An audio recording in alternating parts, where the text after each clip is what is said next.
Hello, I'm Lauren Sless, the editor-in-chief of the Daily Barometer. And I'm Riley Youngman, the Web and Mobile Manager at Orange Media Network. And welcome to the 2018 Associated Students of Oregon State University Presidential Debate, brought to you by Orange Media Network and ASOSU. Tonight, we are joined by the four tickets running for president and vice president. They are Justin Bennett and Aiden Tariku, Peter Halajian and Wyatt Swick, Ben Nzowo and Jai McClean, who cannot make it tonight, and Zack Buhlmann and Darby Buhlmann.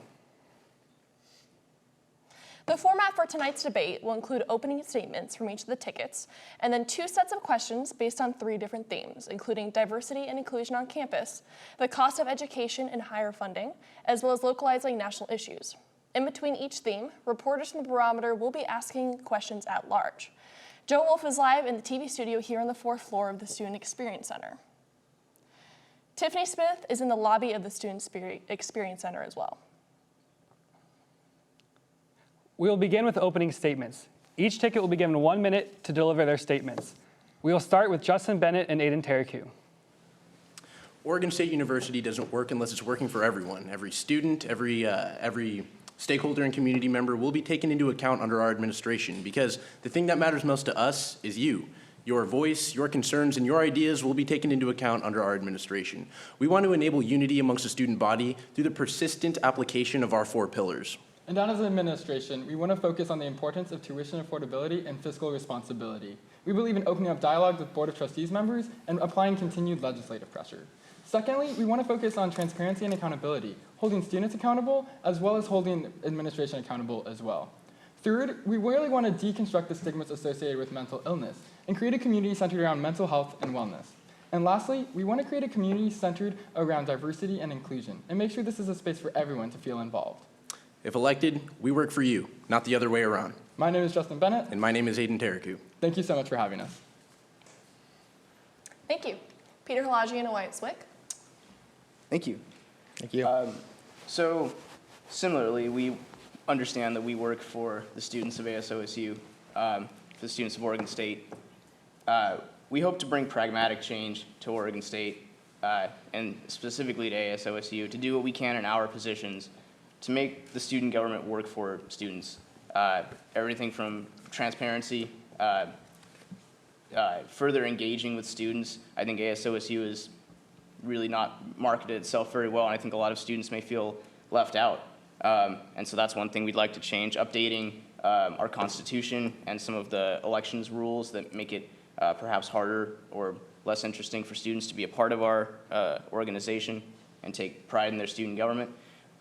We also like to continue the work that we've done this term on fiscal responsibility and maintaining student fee levels, as well as working with student fee funded units to make sure that they get the fees that they need to continue working. We'd like to get ASOSU to be more exposed to the student government, to the general population of OSU. Thank you.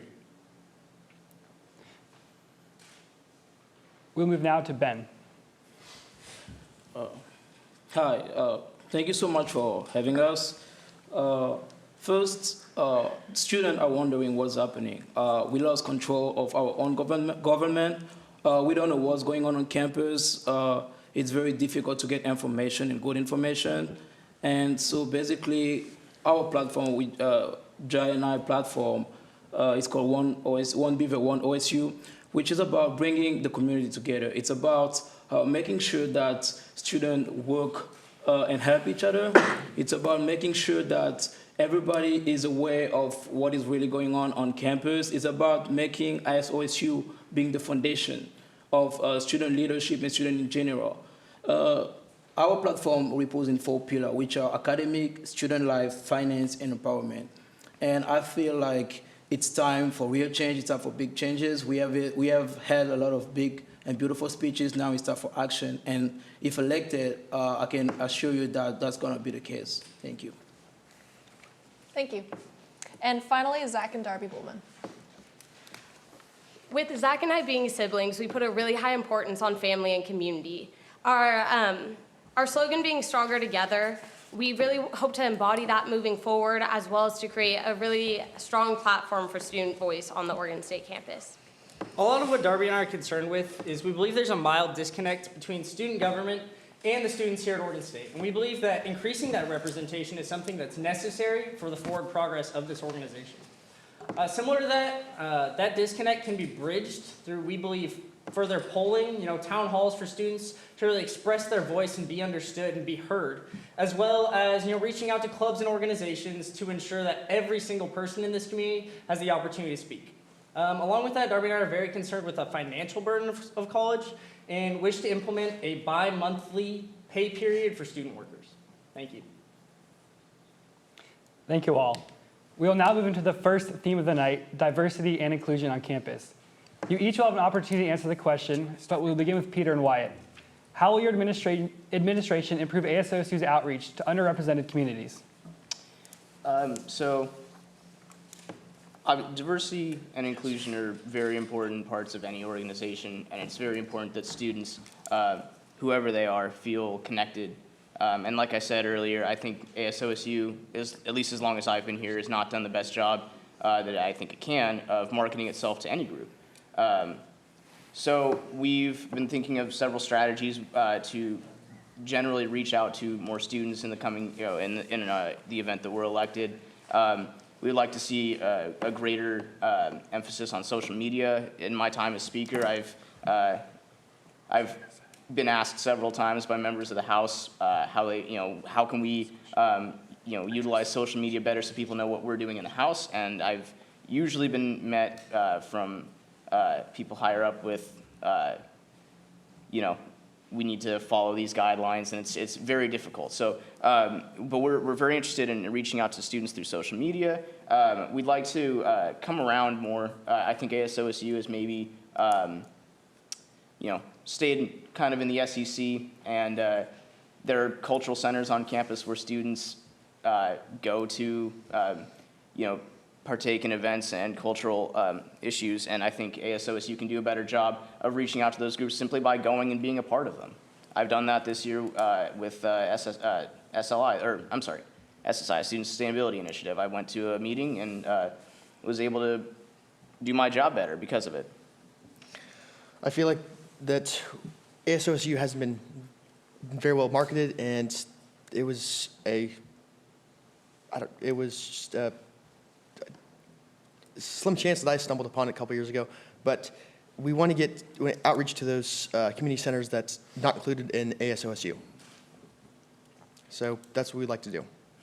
Thank you. Next is Ben.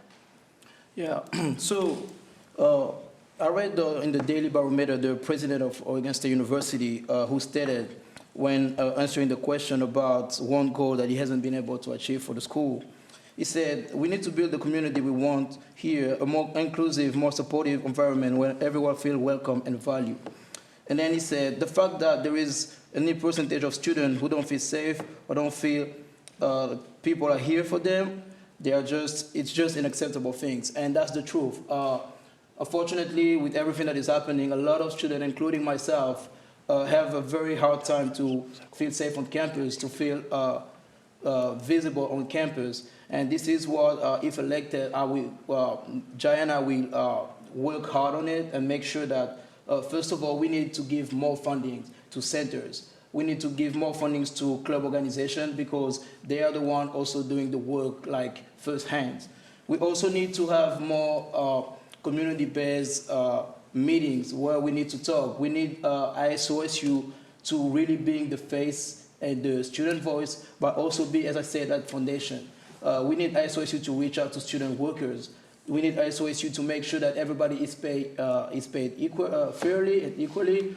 We need to make sure that students that they don't feel heard or feel visible really start feel visible by inviting them to events, and when planning events, make sure that all the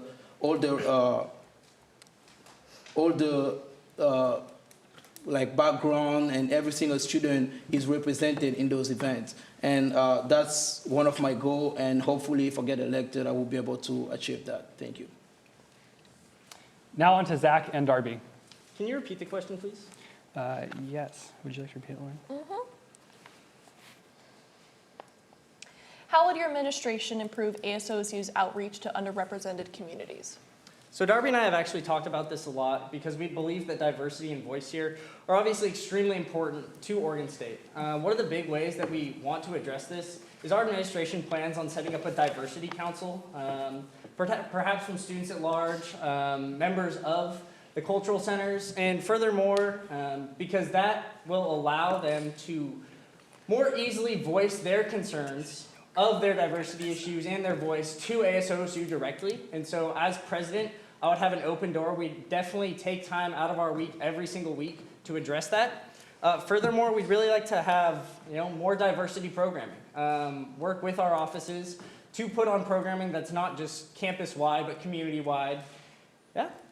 I think you really have to seek out people and ask them how they are and like what they want to see, because I think it's really dangerous to make an assumption that everything's okay just because someone's not saying something or someone's not speaking up about it. So I think really creating that outreach and creating that open door policy and making sure that we are available at all times, not just only hearing people, but putting action to those words and making sure that whatever their concerns are getting addressed and pushing forward that way. Thank you. And now Justin and Aiden. We believe that one effective strategy would be to periodically visit all 7 cultural centers. And that doesn't mean just like an email or a phone call, but actually physically being there. And secondly, we feel that that would open up conversations between perhaps marginalized communities on campus and those who might need a little bit of perspective. Just hearing the stories of other students can bridge the gap between underrepresented communities and ASOSU. Yeah. And going off of Aiden, I think this is a really important question to be asking right now, especially with, I feel like we should face the fact that there's been some white nationalist rhetoric in ASOSU Congress, and I don't think that we should necessarily shy away from that. I think it's important first that ASOSU takes a strong stance against racism, and that we say racism is not tolerated in any way.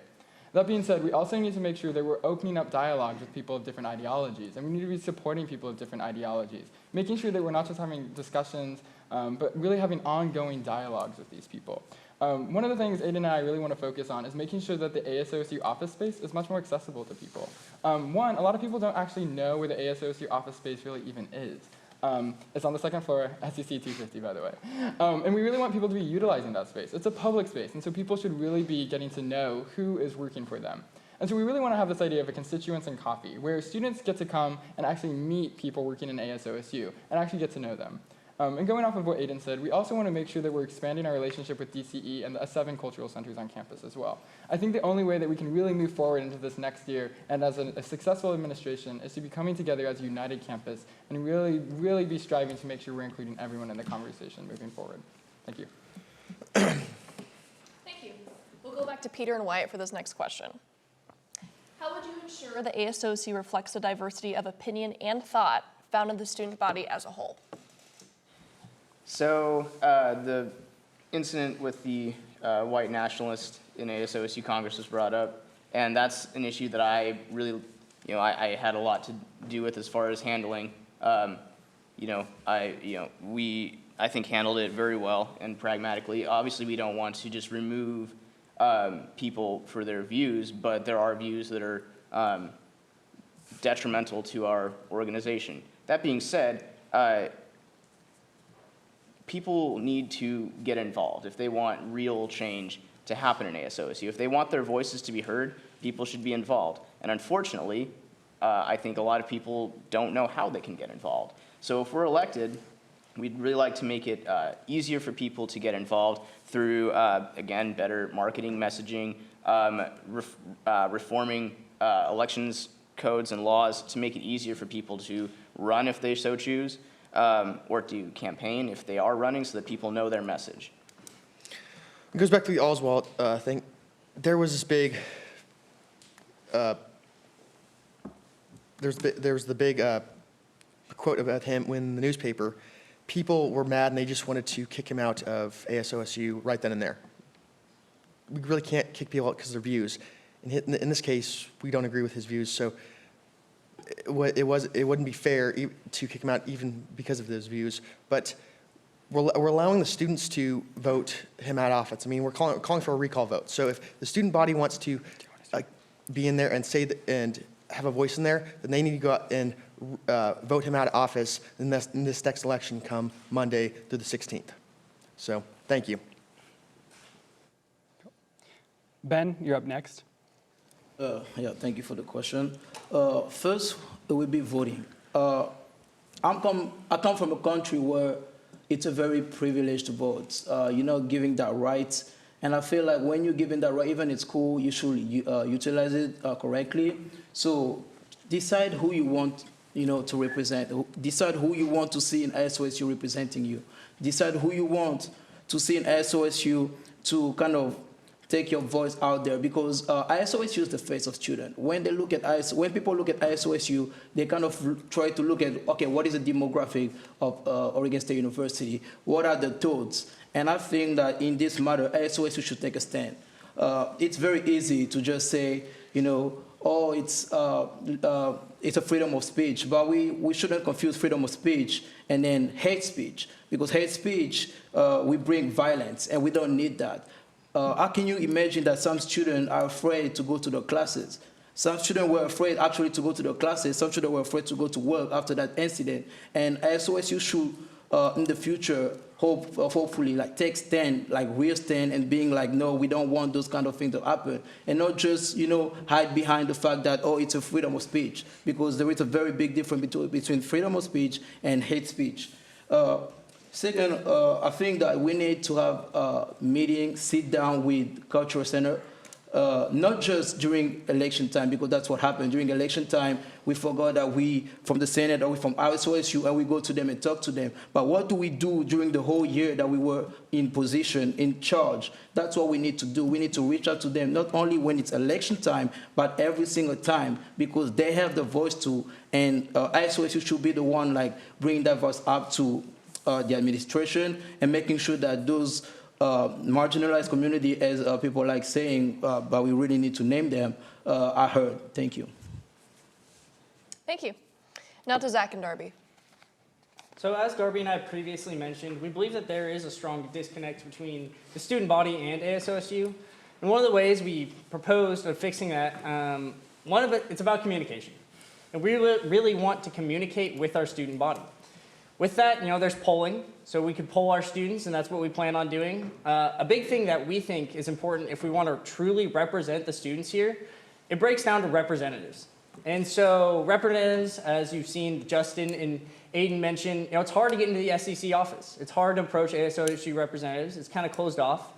We want there to be, a designated space on campus, whether that's in the MU or in the SEC, where students are free to come and meet with their representatives always. All ASOSU office hours will be hosted there. On top of that, lastly, we believe that town halls, where every student, every single person in the community has the opportunity to come out and speak what they want to say. And a monthly town hall or a bi-monthly town hall, we believe would be very effective in doing so. Ultimately, at the end of the day, no matter someone's background, culture, anything that would gender, all the things, everybody here deserves to be respected. We're all students. We're all here for an education. And we said that community is super important to us, and hatred is not something that's going to be tolerated. And it should be safe for all students here. And we really believe that and stand by that. And we want opportunity for everybody. And now on to Justin and Aiden. And so as a ticket, Aiden and I really feel that it's important that, first of all, we believe in diversity of thought in the sense that we don't believe in thought policing people. People are allowed to think how they want. It's our job to maintain open dialogues with those people and have ongoing conversations with them. I really believe in the idea that sometimes it can be really simple to be on a campus and everyone starts to agree with you in some way. You get a bit of an echo chamber. And I treasure dissent. Aiden and I are huge fans of people disagreeing because we think it's the only way to move forward in an organization. If you have all like-minded people, maybe you'll be reaching a goal, but maybe that was the easiest goal. Maybe that wasn't the best thing that you could be doing. You need to be making sure that you're offering a lot of diverse perspectives. And I really want to point out the importance of lifting up those affected.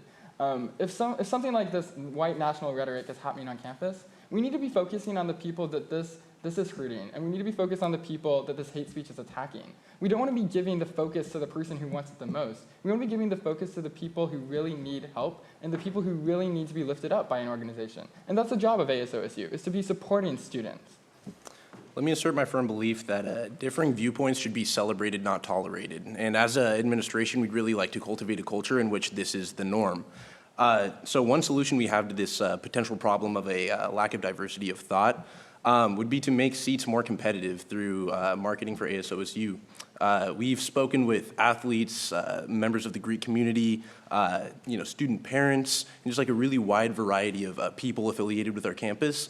And simply just like advocating and marketing for ASOSU more effectively and at a higher rate could potentially make each seat more competitive and the people more involved with the more broad scopes of perspective will be elected. We will now cut to Tiffany Smith in the SEC lobby for the first at-large question of the night. Thank you, Riley. In recent years, congressional involvement in the student fee process has been limited to the joint session in which they vote on the recommended levels from the student fee committee, oftentimes lacking context and in-depth understanding of the overall situation. How will you work to increase involvement and engagement across the entire ASOSU and the student body in general regarding student fees? We'll start with Ben. Oh, thank you. So, in the past years, I've worked in past institutions in student activity fee committee, and I know it's a very difficult. It's very difficult to understand it. That's why we need to have. First, we need to have a breakdown session. Breakdown session, why? Because students need to know what is happening with the student activity fee. They need to know where the student activity fee money is going, and they need to be able to decide which one of those programs are really important for them. That's the first thing. Second thing, after understanding the student activity fee budget, we need to make sure that students actually know about it. I was trying to look for the student activity fee online. I went to ASOSU website. I went everywhere. I couldn't see it. I literally looked for it for 2 days. And that's a big problem. How can students have easier access to information? Because that's the problem. That's the problem with ASOSU visibility also. We need to make sure that students have easy access to it, not going to a website or whatever. They want to go to ASOSU, being able to log in and see directly the message coming to them. They don't have time, like students are busy. We have homework, we have work to do, we have family issues to solve. We don't have time to spend like a whole day looking for how much am I paying for the student activity fee and where it's going to. So just make sure that the information is out there, make sure that the website are updated, and make sure that we have people going around and doing a real campaign about like how much you spend on student activity fee and where the money is really going to. Thank you. Next will be Zack and Darby. When we're talking about student fees, Darby and I are going to hit on this over and over and over again. It really breaks down to communication between ASOSU and the students here. And that comes back to, again, representation, polling, making sure that students are aware of what that money is going to, providing that breakdown online in an email, in that constant communication between our administration and the student body. And also that comes down to outreach, is finding students who are involved in these organizations that we're allocating money to, and really seeing exactly what they need and having them very involved in the process and involved in the ASOSU legislature to ensure that we get the most efficient budget propositions that we can. Ultimately, college is hard financially for almost everybody. It's a huge burden, so making sure that it is efficient and making sure that all the money is delegated correctly and that we're not making any errors and everything is how it's supposed to be is super important. Thank you. Thank you. Now to Justin and Aiden.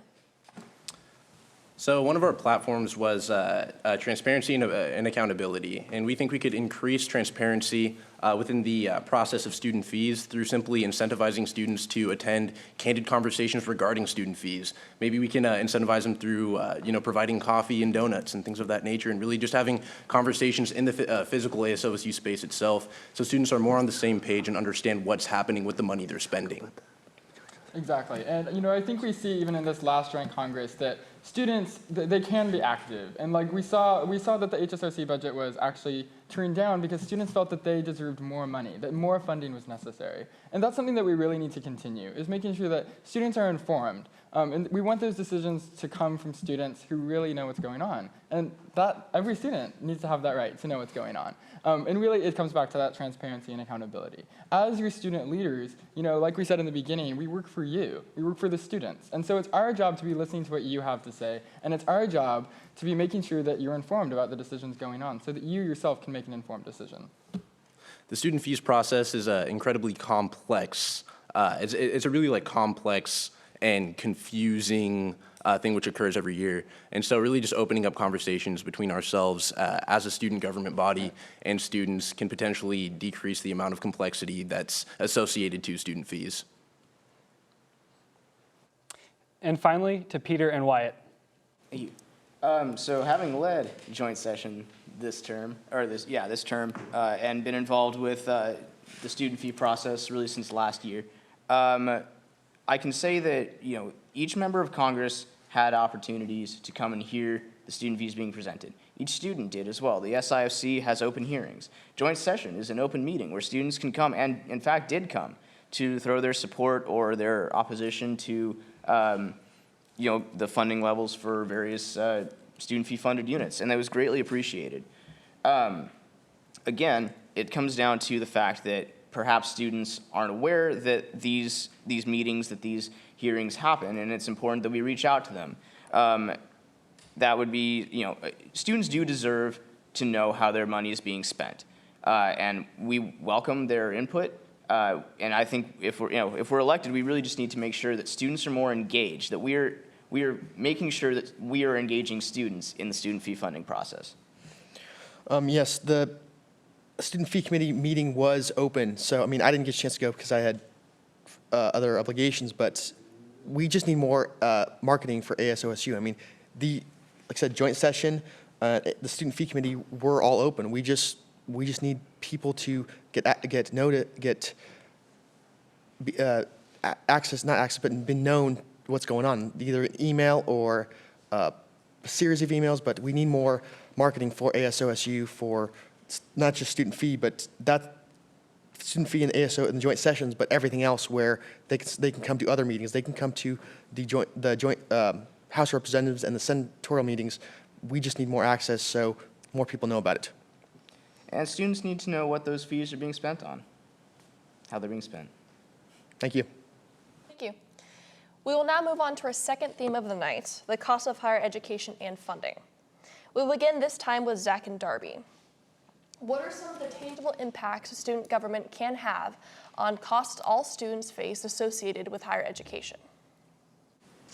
So we believe that student government obviously has the power to lobby in your local and national congressional situations, and that it's the responsibility of us as representatives to really lead that charge. However, we also believe that efficiency is very important, and being a previous student worker myself, this may come off as incendiary, but I have seen inefficiencies in the office, and I believe that there are a lot of ways that student government can put pressure on the administration to really evaluate where we stand as a university and how we're spending the dollars that we do receive in funding. A lot of that also comes back to the efficiency.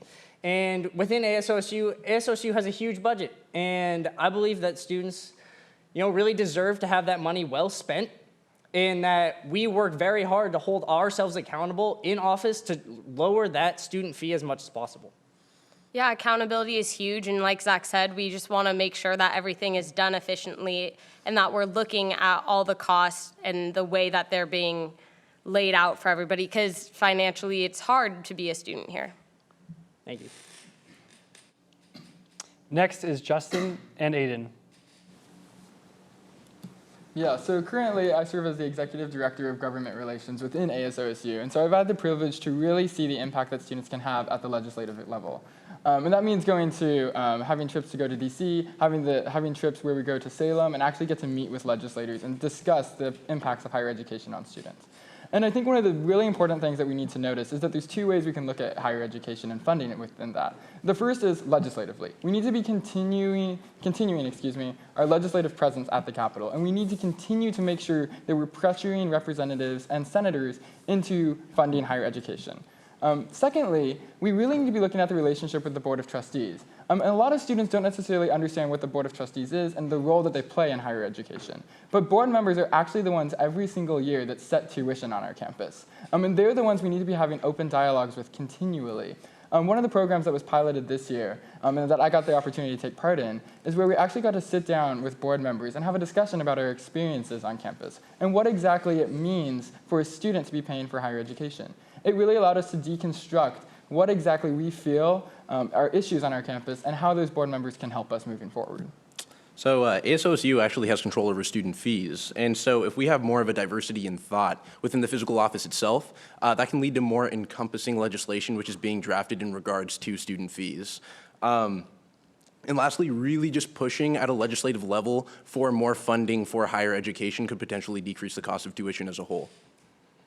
Thank you. On to Peter and Wyatt.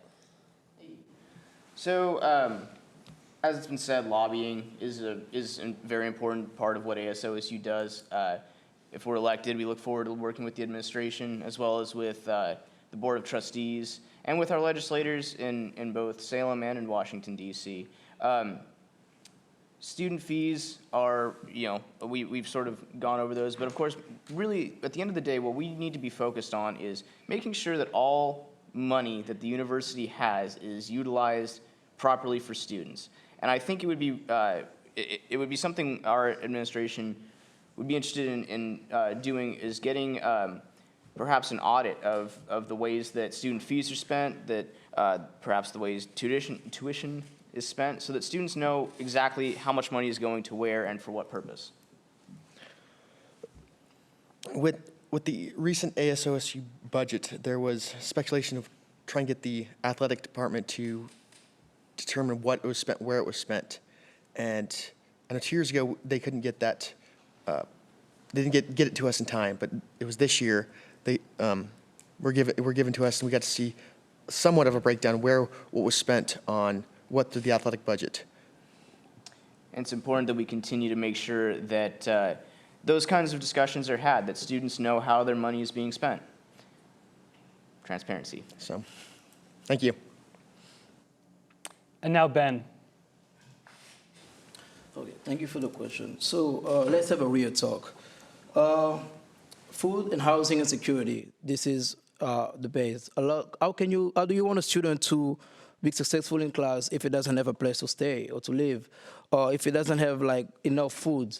We have programs on campus. We have programs that are that we pay for, and a lot of students, majority of students, I would say, don't know about those programs. I believe it's ASOSU job to make sure that every single student know about those programs. So advertising those programs. Tuition, textbook affordability. We're paying for tuition. I'm an international student. We're paying a lot.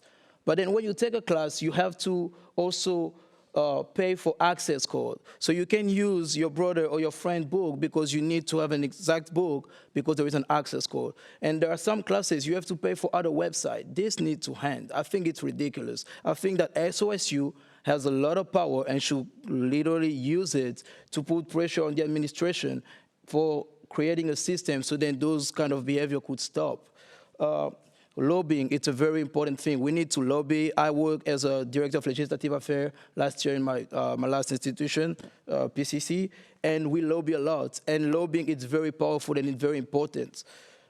Also, we have the parking space. We're paying a lot for parking, but with all those numbers and letters, like you have to park in the north side when you have class in the west side, and walk 10 minutes walk. We're paying all those parking fees, but we have to park outside of campus. It's not normal. We need to also put pressure on the administration for that. And also, again, look into the budget, the global budget, and make sure that there is this money that is called contingency. Make sure that those contingency are used. If not, why not using it for the student activity fee so we can freeze it, maybe decrease it. Thank you.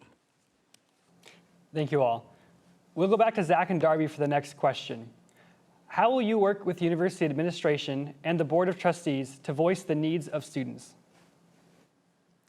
Again, this really comes back to communication and communicating between students and then having ASOSU be the intermediary between the administration and the Board of Trustees, because We don't really know, as ASOSU, as a current representative, how students feel exactly. We know that we want tuition to go down, and we know that we want the student fee level to also decrease as well. But how much and by what by? And so what we need to do is communicate with our students, find out exactly what we need, and then look to the administration and try to relay those ideas and how we feel as a student body to them to make sure that they understand exactly the pressure that tuition and the financial burden is putting on students here at Oregon State. Creating an open dialogue and making sure that we're truly understanding what students are feeling, because we can have an idea of what we think or the overall idea of everything, but until you really get in there and you know the facts behind it all, you can't make a truly educated decision. And so making sure that we do have the facts and we do know exactly what people want, being able to communicate that well is what will help us with making change. Thank you. Justin and Aiden, you're up next. So I had the great opportunity this last school year to really get to actually see what students feel are top priorities for them. And I got to participate in a survey that was able to survey 4,000 students on our campus. And across all demographics, across every single group we looked at, the #1 issue facing students is funding for higher education, is being able to pay for school. And so I don't think it's enough to just say we need to open dialogues actually with administration. We need to apply intense pressure to them. And that means that we need to be having conversations with the Board of Trustees at times that we can actually make. One of the issues with the Board of Trustees meetings is that they tend to not be very accessible to students. And a lot of the time, students aren't able to testify at these meetings, and so board members don't actually know how their decisions on higher education are affecting these students. Something Aiden and I would really like to do is to try to expand the times that Board of Trustees members meet. Instead of saying having them on a Friday, have them on a Saturday when students are actually able to attend these meetings. Otherwise, how are board members even supposed to know what students are feeling? Exactly. We'd like to bridge the gap between higher administration and students. And one effective strategy, as Justin mentioned, would be to have meetings with Board of Trustees members on weekends, so students don't have to leave to attend class or take midterms and things of that nature. Also, when communicating with higher administration, we'd like to be more solution-oriented. So instead of just listing problems, we'd also like to pair these potential problems with solutions that could be feasible, so the administration will have a direction to head towards. Now to Peter and Wyatt. So over the past, well, mostly this year so far, we've shown that we can work with various student fee related unit administrators, as well as the administration in general. I've worked closely with a number of our university's administration in handling a number of situations within the House. And really what we're about is pragmatism. We'd like to make sure that any solutions that we bring to the Board of Trustees, that we bring to the administration, are things that can be done. We don't want to show up with any kind of demands. We want to show up with we'll show up with a willingness to work, to make sure that the things that we can agree on are the things that get done to make students' lives easier. Yes, no, students want fees to come down, but how realistic is we going to get 25, 35%, 30% reduction? We want, I'd be happy with a 5% or 6% or 4%, just so those are doable numbers that actually we can meet in the middle with the Board of Trustees and the students, so we get an immediate effect. Yes, everybody would love 15, 20%, 25% reduction, but how long is that going to take? Let's get something 5-6% reduced tuition sooner now. And we'd like to create a culture between ASOSU and the Board of Trustees, the administration, that can continue on into the future of this sort of pragmatic, this spirit of working together, this collegial spirit of working together is something we would like to begin and hopefully see continued. Thank you. And on to Ben. So first, we need to be proactive and not reactive. Unfortunately, in this nowadays society, we tend to react instead of taking steps before that something happens. So we need people in ASOSU that understand that. We need people in ASOSU that understand the power of student voice, because without students, there is no Oregon State University. Without students, there is no institution. We need people that don't get intimidated easily, because it's very intimidating, to be in a space, in a room with the people from the administration and staff. It's very intimidating. So we need people who can voice up, who can represent us well. We need people who have that ability to negotiate it, because some stuff that we're gonna ask are going to be a negotiation. Some other stuff are going to be a demand, because as students, we have power. We decide what we want for our future. We can't just be there, sitting there, spending our money and letting other people deciding on what is good for us. People in the administration, I believe there are lots in the administration who have good intention. But the way they see things, it's way different than the way students see things, which brings me to one of my steps is to have a lot of students in committees, because for those who don't know, committees is where all those big decisions are taken. We need more student representation in those committees, so then they could report to us and we will know what is happening. Also, I will finish by saying that one of the community, because we talk about having our voice heard, one of the community that I really want their voice to be heard is undocumented students. We need to find a space for undocumented students. We need to name the problem that we have, not being ashamed, and try to solve it. Thank you. Thank you. We will now cut to Joe Wolf in the studio for the second at-large question of the night. Thanks, Lauren. If you were elected vice president and president of ASOSU, elaborating on what you've touched on before, how would you address the issue of the presence of white nationalism both on the OSU campus and within student government specifically? We'll start with Justin and Aiden. So firstly, we'd like to open up conversations, as mentioned before, between marginalized communities on campus and students who might not feel that same marginalization. And these conversations can be done within the ASOSU office space. And I think really hearing perspective from the other side is more effective than simply saying, than simply like arguing with another person or placing blame on another person. So really just opening up conversations by inviting people to the ASOSU space to speak with one another and share each other's stories can lead to a more encompassing environment. Right, exactly. And going off of that, it's really important to remember that we embody ASOSU's values, right? And their values are representing every student on this campus. We shouldn't just shut a student down because of something they believe. It's our job to listen to those students and make sure that we can move in a direction that's solution-oriented, in a direction that all students can get behind, right? And so it's important that we always make sure that we're representing diverse ideologies, we're respecting diverse ideologies, but standing up when those ideologies are just blatantly harmful to other people. And we need to always make sure that we're making a stand against those types of people. Thank you. Next will be Peter and Wyatt. So this is an issue I have quite a bit of experience dealing with, as this is what my life has been for like past 2 weeks as Speaker of the House. It's one thing to hold dissenting views. It's another thing to hold views that are harmful, that are destructive. And both should be protected, but I think it's important that when you're dealing with views that are harmful and destructive, you come at those views with fair and valid and pragmatic solutions. For example, when faced with a decision to either expel a member outright and face potential legal troubles, or refer these views to the student body, I chose the latter because, on the one hand, we don't want to just have somebody removed for holding views. At the same time, it's important that students are represented and feel represented. And we had a lot of graduate students who said these views don't represent us, and so we referred the issue to them.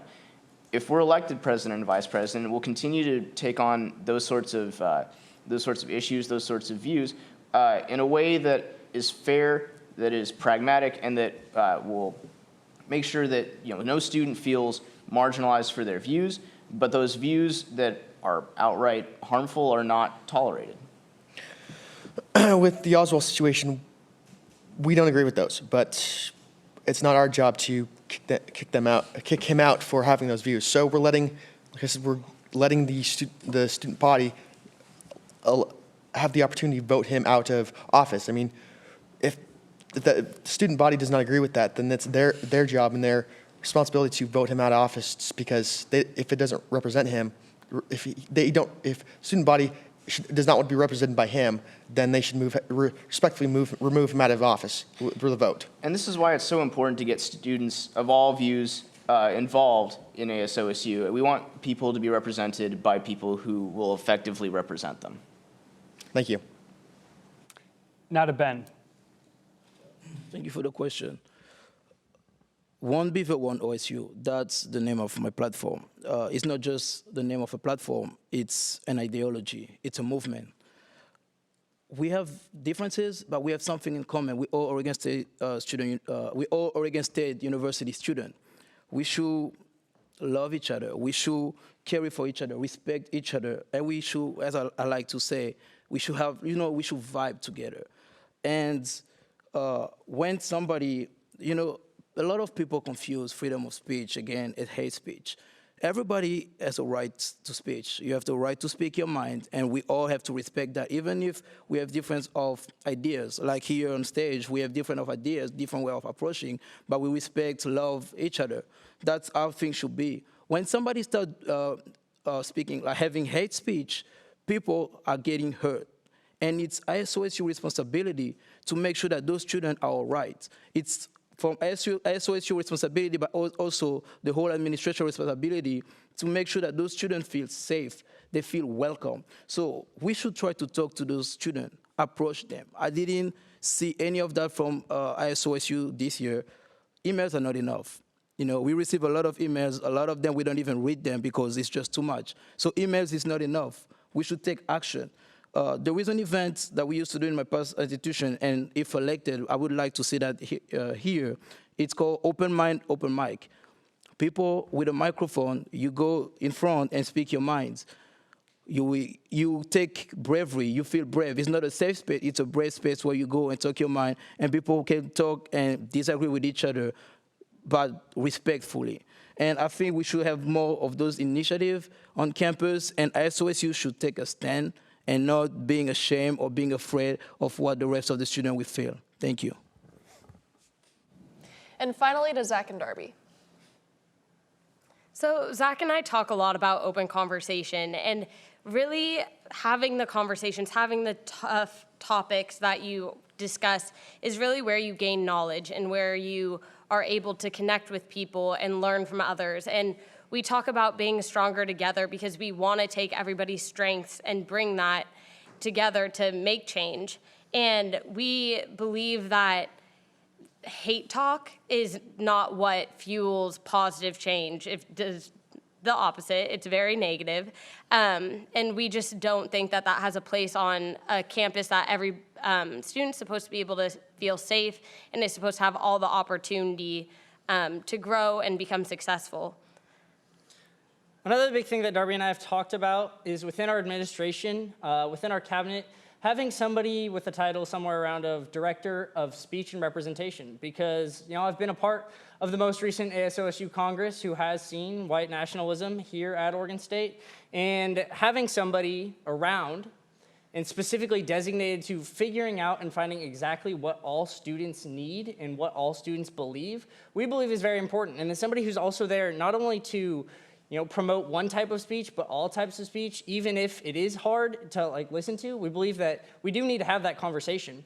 And having that position in our administration is something that we really value and something that we believe could be very beneficial to the Oregon State community. Thank you all. We will now move into our last theme of the night, localizing national issues. We'll start this time with Peter and Wyatt. One national issue OSU students have recently faced is the termination of the Deferred Action for Childhood Arrivals program, or DACA for short. If elected, how would you approach this situation in which hundreds of students may lose their right to attend the university?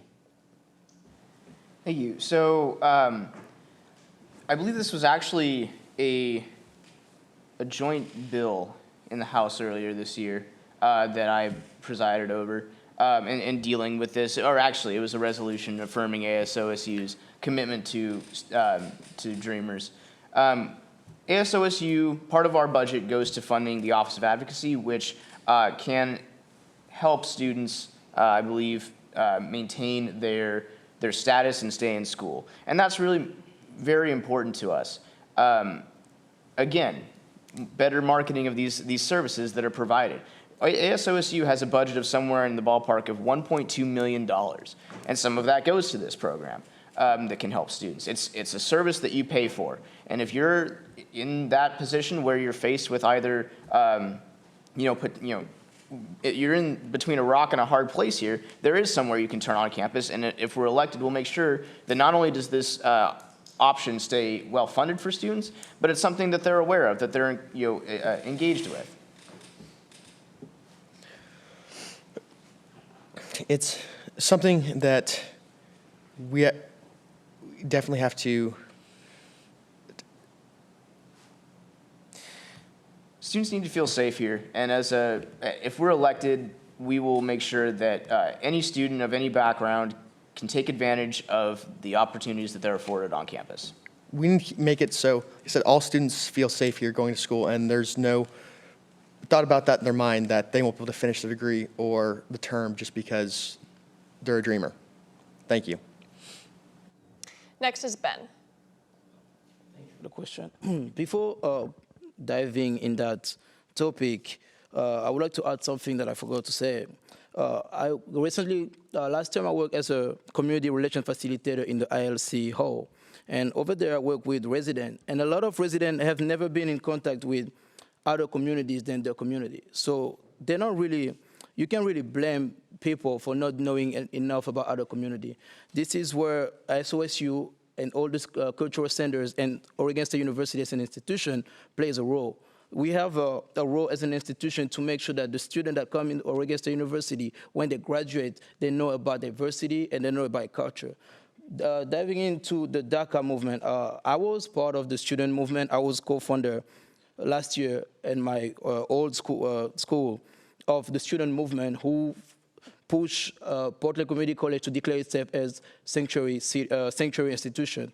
And I really think that we need to take a stand also to protect DACA students. We need to have student leaders all over the campus to have training on DACA.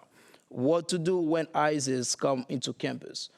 I haven't seen that and I haven't heard about it, but there are actual training that you can get for that to protect those students. And again, as I say, I really want to see Oregon State University opening a space, if not a center, for dreamers. You know, we talk about dreamers, but we don't really know who they are.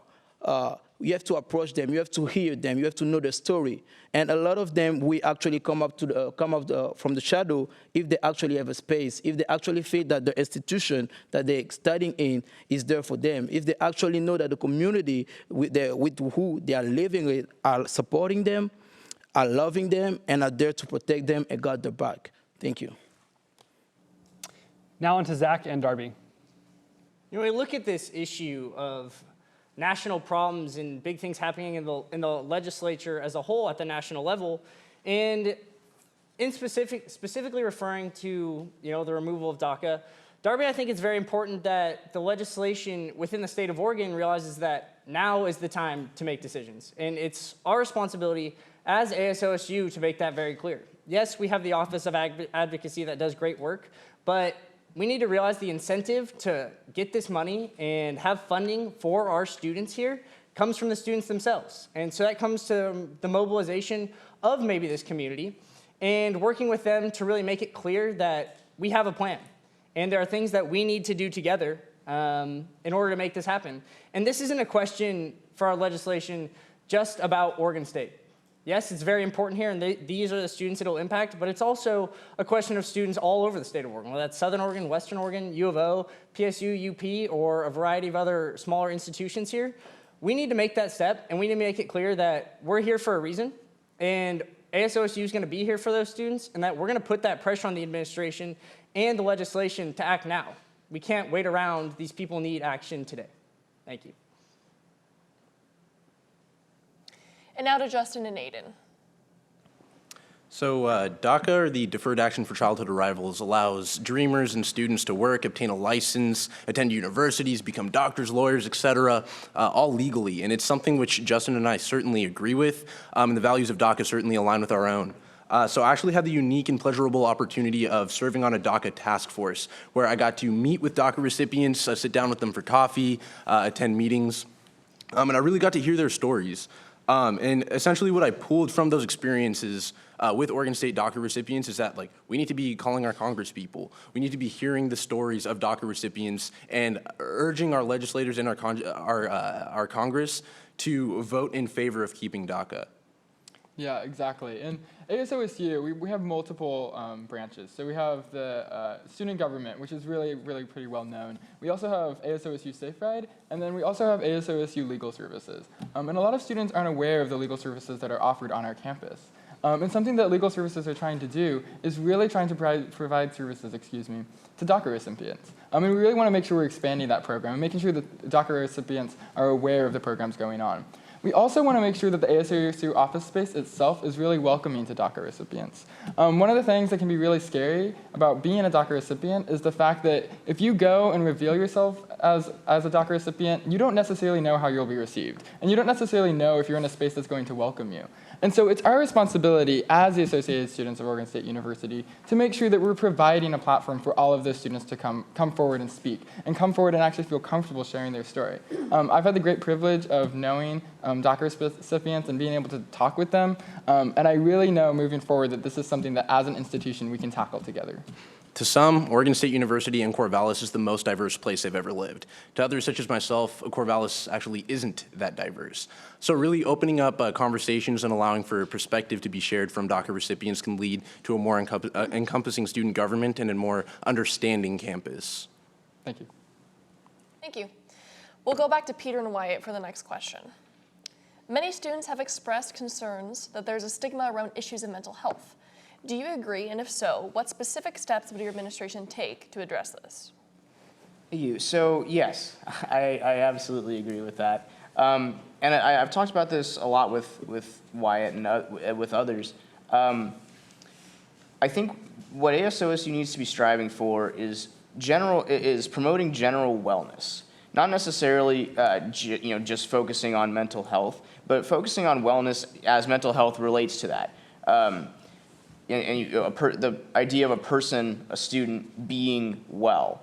And so if we're elected, we realize that there are already plenty of groups on campus that do all kinds of great works in this area. Active Minds, I know of. Many Greek houses do philanthropies that revolve around mental health issues, sexual health issues, things like that.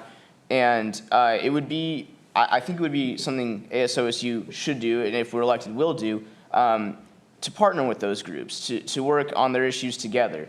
It's better that we are a government that comes alongside those kinds of groups instead of trying to do something that's already being done very well by our students, just taking that on and trying to do it ourselves.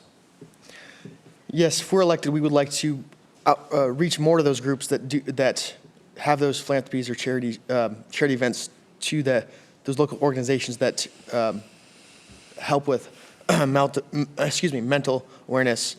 And we want to raise awareness so that those are more, not just the charities, but those services are more well-known around campus through ASOSU with more exposure and advertising with them. There's already great work being done, and I think ASOSU can do a lot to shed some light on it and bring it to the forefront of people's minds when they think about wellness on campus. Thank you. Thank you. Ben, you're up next. So mental health is a very big issue on campus. I have a lot of friends that have mental health, and I feel like, as they say, you should put your money where your mouth is. We should bring more funding for programs that help students with mental health. We should try to have this dialogue and conversation because right now, especially in the Black community, mental health is a taboo. People are ashamed to say it out loud, and people are fear to be judged. And we need to make sure that the communication, as I said, ASOSU should, as a foundation, as the help for other students, we need to make sure that we say it out loud that mental health is not an issue of shaming people. We need to have that open dialogue. We need to make sure that we have funding and program and a system in place to help those students. And we need to make sure, especially in the Black community where mental health is a taboo, to have those conversations, to go to the Black Cultural Center, to sit and talk and make sure that people not only know about the importance of saying out loud that you have the mental health issue and getting help for that, but also the importance of people to not only support you, but also giving you that space. And we need also teacher and professor in classroom to know about those things, to get trained about those things just in case something happened or there is a situation with a student, because a lot of professors don't know anything, like close to zero, about mental health issue. And they are the first people, the first staff in classroom when the student is there, where they are the one who graded the student. And we know that a lot of students has a very stressed years in school because due to like grades and make sure that they do good. So we also need to make sure that there is a system in place to train professors on campus. Thank you. And now to Zack and Darby. I think what people don't realize is that mental health is just as important as physical health. You look at our campus and we have Dixon, this super nice facility, but then we look at where our mental health facility is, and I mean, it can be many weeks of a wait time to even just go and see a professional.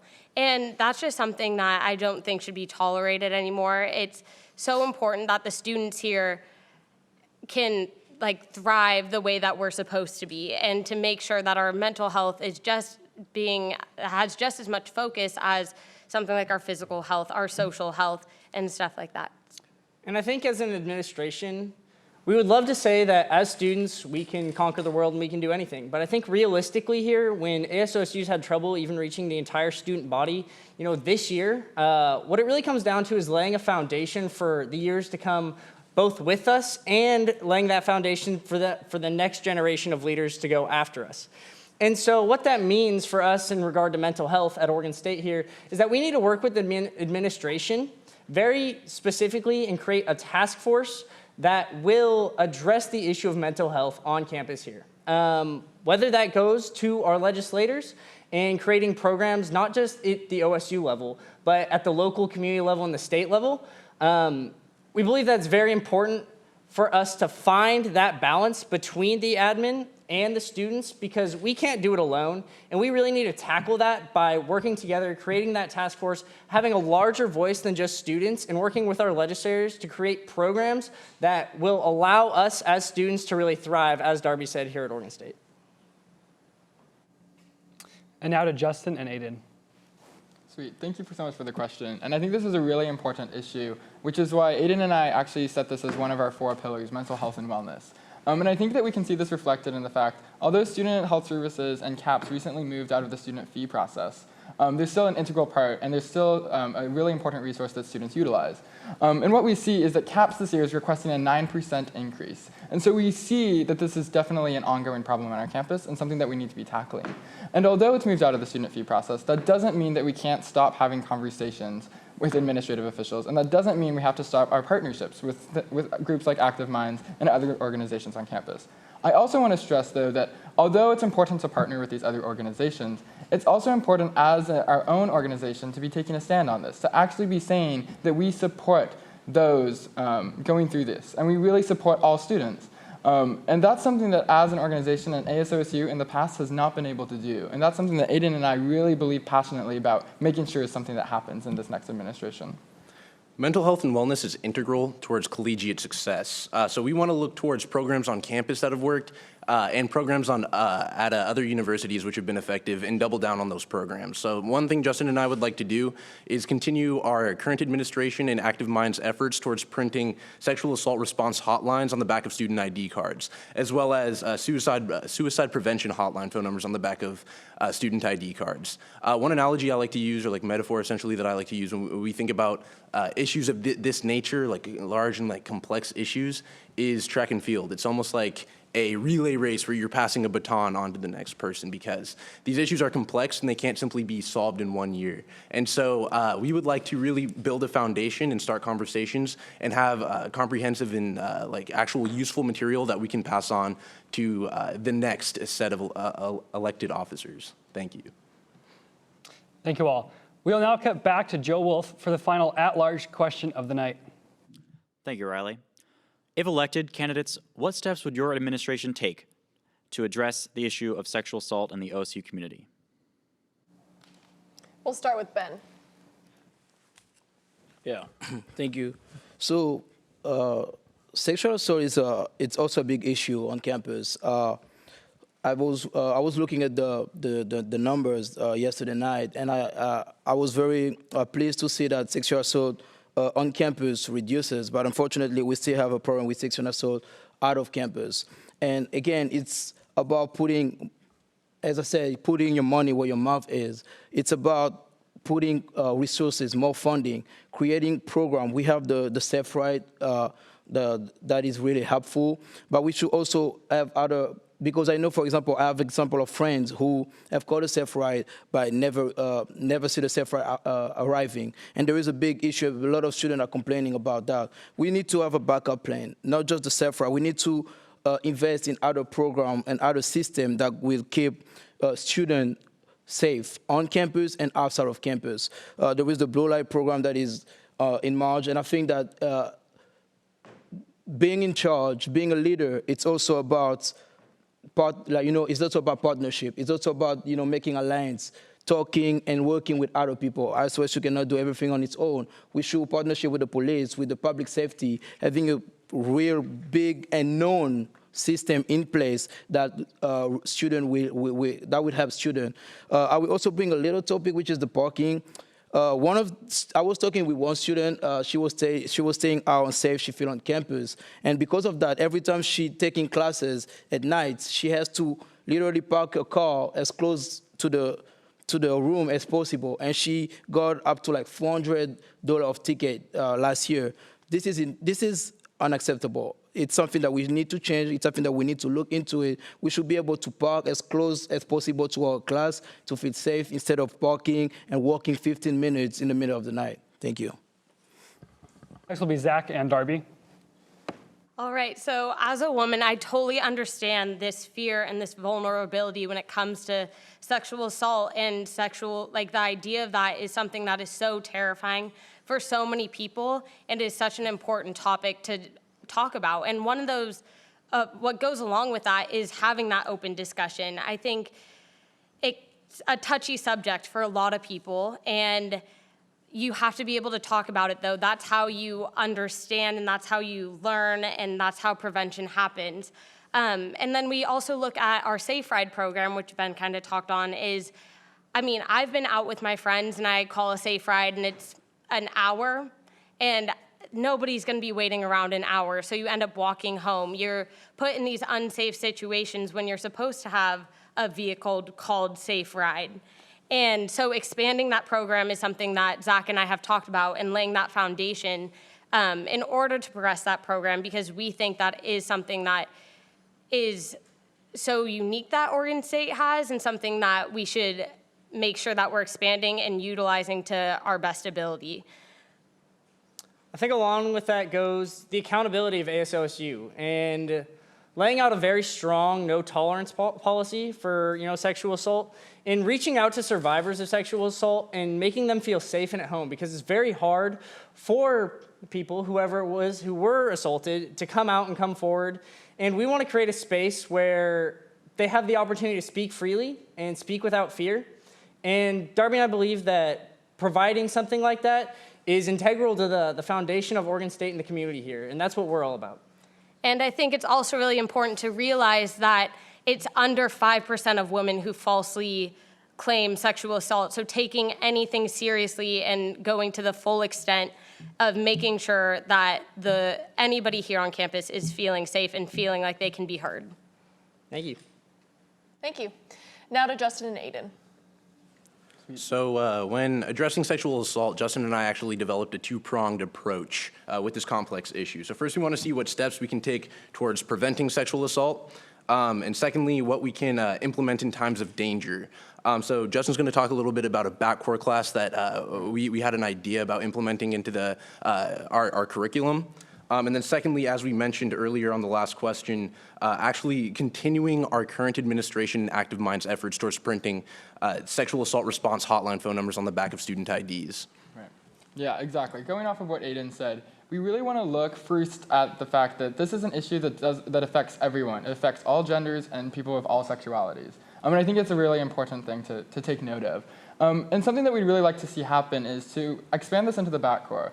So every single year, there's discussion about what should be going into the backcourt and what exactly is beneficial to students. And although we have alcohol EDU when you come into OSU, and also we have Haven, although those are effective, there's also this sense that a lot of students just kind of click through them, and they don't necessarily absorb that information. We think having a one-credit class, having a simple class where students are actually engaging with the professor, are actually engaging with other students, and actually have to actively participate in these classrooms will really allow students to understand the effects of sexual assault and also understand ways in which to prevent it. Moving forward, we really want to see our administration tackling these issues together and making sure that, one, that survivors feel really, really accepted in our space. And we also want to make sure that SARC, the Survivor Advocacy Resource Center, is really advertised to students so that they're aware of its resources. One of the things ASOSU is really supposed to do is we're supposed to be fighting for all students, and one of those things is making sure that students are aware of the resources around them and also providing those resources at the same time. Thank you. And And finally, to Peter and Wyatt. Thank you. So to kind of combine several themes tonight, we would like to continue printing sexual assault hotlines on the back of IDs as well. We'd also like to fix Safe Right and bring awareness to the services that students pay for. SARC is something that students at the university are entitled to make use of. And so on top of that, there's actually just recently been a bill introduced into the House that would take a look at perhaps creating a walking program. It's worked at other campuses. Usually it involves, police cadets or ROTC cadets. And as an ROTC cadet myself, I know that we're always looking for ways to further serve our school. So if this bill passes, we'd love to help implement it. If it doesn't pass, it's still something we'd like to look at going into next year. Perhaps starting a walking program so students can feel safe walking home at night. And just I think if you were to look at Oregon State's percentage of reported sexual assault, it tends to be pretty low, as do many universities. That doesn't mean that those numbers are factual. That doesn't mean that those are the total number of sexual assaults that happen, just the ones that get reported. But we would like to take a firm stance and help students that need a place to go find that place to go. Whether it's SARC, whether it's just a community to get involved with, we want to help students get the help that they need and feel safe on campus. Thank you. Thank you. That concludes the formal questioning period. However, we will now open the floor to questions from the public for the candidates. We allow each ticket a minute to answer the questions, and all candidates will have a chance to respond to the questions. We will now go to the lobby with Tiffany Smith. Thank you. We have one final audience member question in the SEC lobby from Jeremy Durand. Jeremy, take it away. Thank you very much. Good evening, candidates. I was one of the participants in the joint session of the ASOSU Congress. And I was shocked when Peter Halajian ordered state troopers to eject Emily McDonald from the ballroom.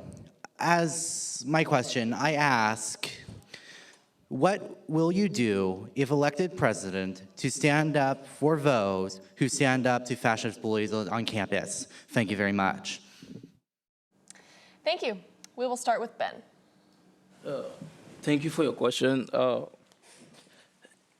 It's very easy to it's not easy to be, to be a leader, to be in charge. There are certain rules that you have to abide by, but as I always said, in certain cases, you have to kind of forget about the rules and act as a human. As I said, a lot of students were angry about that, but not just angry. People were feeling unsafe. And I believe that when you're in charge, you have to also think about that, those students, those marginalized community that are unsafe, and that make sure that their voice are heard. And I am not a member of the Senate or ASOSU. I personally, if elected, we make sure that we have first workshop to have those people in charge, those students that represent other students, to make sure that they know about social justice, because almost everything is about social justice, because social justice is a human issue.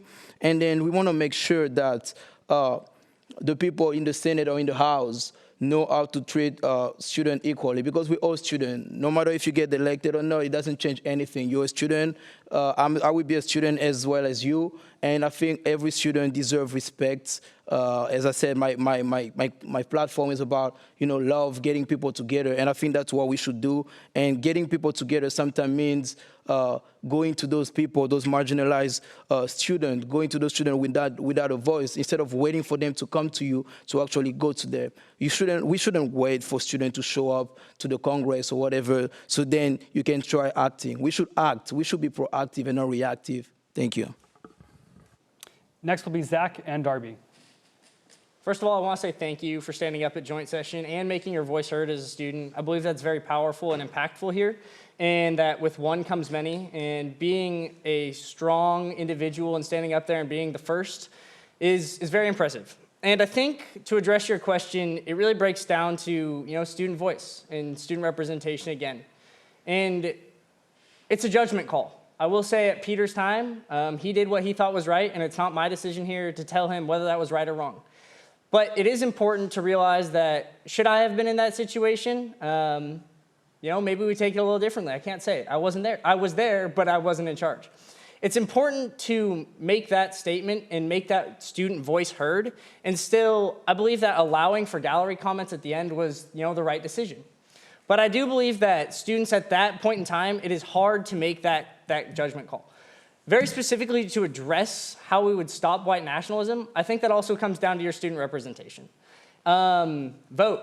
Students need to go out and vote. Students need to mobilize each other and work with each other to ensure that we get the best representation possible. And it's also our job, both as ASOSU president and vice president, to make sure that voting is clear and easy and that students know exactly what they can do and what they should do. Thank you. And now to Justin and Aiden. Thank you for the question. I think it's first important to note that what's really being attacked here too was also the fact that people were upset with the way that they were presenting themselves. People were upset that they were being loud or they weren't exactly sticking to the budget. I think that is one of the easiest ways to invalidate someone's argument, is to immediately say, well, you're being too loud, or you're being disruptive, or you're causing something to happen, right? That is the easiest way to say, oh, whatever you're fighting for is an important issue, or I don't agree what you're fighting for because you're causing so much disruption that I can't support something like that. As ASOSU, it's our job to make sure that those students feel supported in that space. And if we just simply throw it aside and say, oh, you were disruptive, so really you don't really have anything to say, that is such an easy way to suddenly say that they're not a part of our community. And that's so easy to say that, oh, they don't have a voice. As the Associated Students of Oregon State University, it's our job to make sure that we're standing up for those students that don't have a voice. And we need to make sure we're providing a platform for them to do that.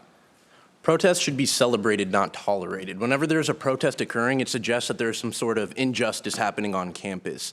And as elected officials, it's really our job to serve the university and serve its students. And so with that, Justin and I will maintain an open door policy and actually listen to the demands and the concerns of the student body. Thank you. Thank you. And finally, to Peter and Wyatt. Thank you. So I had a job to do. I made it very, very clear. The comments will stick to the budget issues at hand. I let you back in. There was time for public comment at the end, and your issues were heard in full. Your voice was not shut down because you were allowed to come back and make yourself very well known. I handled the Oswald situation fairly and wisely, as I will if I'm elected president. Finally, it's pronounced Halajian. That's all I have to say. Look at this.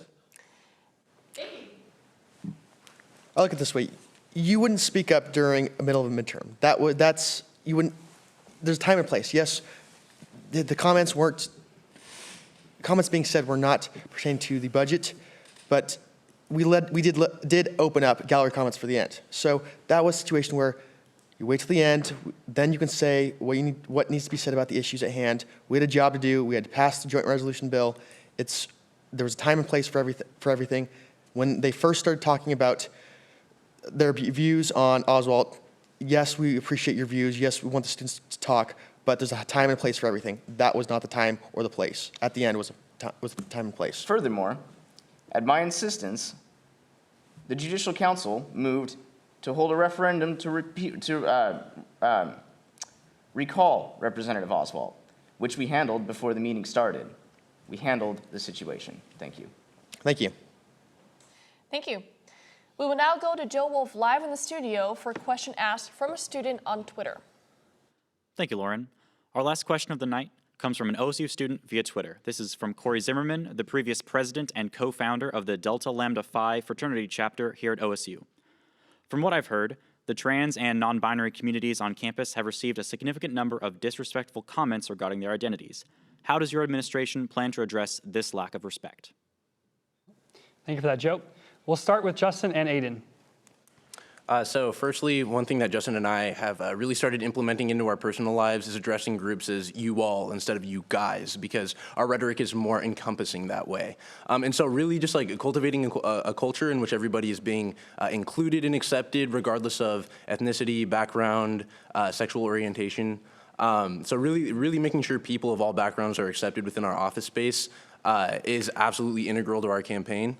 And integral to the values which we're trying to show and believe in, support. Exactly. And going off of what Aiden is saying, kind of expanding upon that, being involved in ASOSU for the past 3 years, I've got the opportunity to work with so many diverse people, and probably people I never would have had the opportunity to work with. And some of those people have taught me so many different lessons along the way. But the most important is that I think that there are so many diverse views in this world, and people come from so many diverse experiences, that you need to make sure you're supporting all of those people. And you need to make sure that what you're doing is something that's going to benefit all students on campus. And Aiden and I will make sure, as an administration, that we're reaching out to cultural centers, that we're reaching out to marginalized communities, and that we're reaching out to every student to unite our campus on OSU. Thank you. Thank you. Next will be Peter and Wyatt. Thank you. So, first of all, that's terrible that people feel that they're being disrespected, that their identities are being disrespected. And if we're elected, we'll make sure that people feel respected, that they feel represented, that they feel a part of the student government that represents them. I know Delta Lambda Phi is a part of the Greek community, and as a part of the Greek community myself, I feel it's important that ASOSU reach out to not just the traditional housed Greek organizations, but to the multicultural and Unified Greek Council, I believe, and make sure that they feel involved as well. For people who aren't a part of those organizations, it's important that we reach out to cultural centers, the Pride Center, and make sure that all students feel respected. Regardless of your race, your ethnicity, sexuality, gender, you should feel safe at Oregon State because we're all a community here. Thank you. Now to Ben. Unfortunately, for some folks on campus, feeling safe has become a luxury. ASOSU, as I said, as the foundation, should first reach out to those students that have been affected. It's very beautiful and very, it looks very good to say, people should feel safe and like this, but instead of more talk, we need more action.